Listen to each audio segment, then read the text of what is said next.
నమస్తే అన్న అందరికీ నమస్కారం.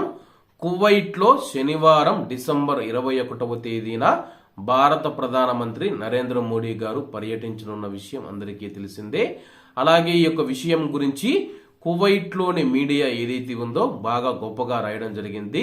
ప్రపంచంలోని గొప్ప నాయకుడు కువైట్ను సందర్శించనున్నారని చెప్పేసి, అలాగే భారత ప్రధానమంత్రి నరేంద్ర మోడీ గారు అలాగే కువైట్లో 43 ఏళ్ల తర్వాత ఒక భారత ప్రధాని కువైట్ లో పర్యటిస్తూ ఉన్నారని చెప్పేసి, అలాగే షేక్ సబా ఆల్ ఖలీద్ గారు కువైట్ యువరాజు గారు ఎవరైతే ఉన్నారో న్యూయార్క్ లో ఐక్యరాజ్య సమితి సమావేశంలో వీళ్ళిద్దరూ కలిశారని చెప్పేసి, అప్పటి నుంచి ఇరు దేశాల మధ్య ద్వైపాక్షిక సంబంధాలు బలపరచాలని చెప్పేసి ఆ యొక్క సమావేశంలో నిర్ణయించుకున్నారు.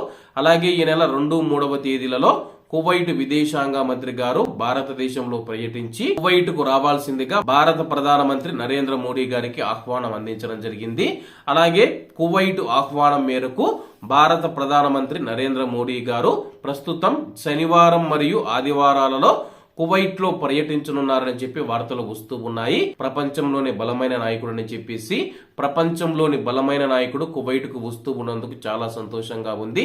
ఆయనే కువైట్ దేశానికి వస్తూ ఉన్న నేపథ్యంలో కువైట్ రాజు గారు Sheikh Mishal Al Ahmad Al Jaber Al Sabah గారు భారత ప్రధానమంత్రి నరేంద్ర మోడీ గారిని కువైట్ కు ఆహ్వానించడంతో అయితే ప్రస్తుతం కువైట్ లో ఉన్న మీడియా ఏదైతే ఉందో భారత ప్రధానమంత్రి నరేంద్ర మోడీ గారిని ఆకాశానికి ఎత్తుతూ ఉంది.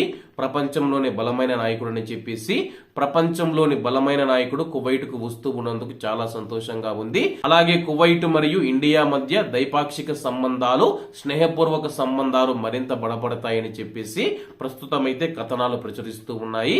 ఏది ఏమైనా సరే కొంతమంది ఎవరైతే ఉన్నారో మోడీ గారి గురించి తప్పుగా మాట్లాడుతూ ఉన్నారు. అదంతా పక్కన పెట్టేయండి అన్న. మన భారత ప్రధానమంత్రిని గౌరవించాల్సిన అవసరం ఎంతైనా ఉంది.